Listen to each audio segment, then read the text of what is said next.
నమస్తే and welcome to hit TV.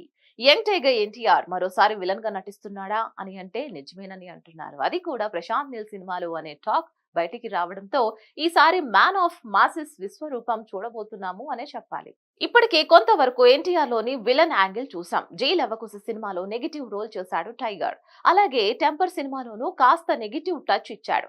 ఈ రెండు సినిమాలు బ్లాక్ బస్టర్ అయ్యాయి. విలన్ గా ఎన్టీఆర్ యాక్టింగ్ గురించి ప్రత్యేకంగా చెప్పాల్సిన పని లేదు.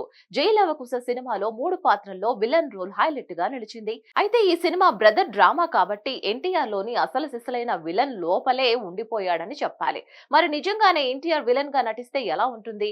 అసలు టైగర్ ను అలా చూసి తట్టుకోగలరా?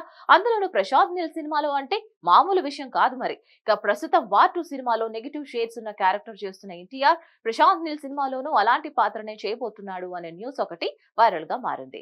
ఇప్పటికే ఎన్టీఆర్ ప్రశాంత్ నీల్ ప్రాజెక్ట్ అనౌన్స్ చేశారు. ఆగస్టులో షూటింగ్ అంటున్నారు. మరి దీంతో ఈ సినిమాలో ఎన్టీఆర్ ది నెగిటివ్ పాత్ర అనే టాక్ బయటికి వచ్చింది. కేజీఎఫ్, సలార్ సినిమాలు చూసిన తర్వాత ప్రశాంత్ నీల్ హీరోల గురించి, ఆ ఎలివేషన్ గురించి ఎంత చెప్పినా తక్కువే. అలాంటిది తన డ్రీమ్ ప్రాజెక్ట్, పైగా అభిమాన హీరో, అందులోనూ హీరోది నెగిటివ్ క్యారెక్టర్ అంటే అది ఊహకు కూడా అందకుండా ఉంటుంది. అందుకే ఈ సినిమాకు డ్రాగన్ అనే పవర్ఫుల్ టైటిల్ అనుకుంటున్నట్లుగా కూడా ఇండస్ట్రీ వర్గాల సమాచారం.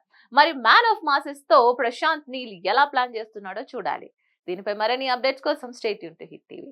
హిట్ టీవీ యాప్ ని డౌన్లోడ్ చేసుకోండి. ఇందులో short news, live news, entertainment movies అన్ని అవైలబుల్ గా ఉన్నాయి. Please download Hit TV app. Hit TV app hit TV యాప్ని ఫ్రీగా డౌన్లోడ్ చేసుకోండి.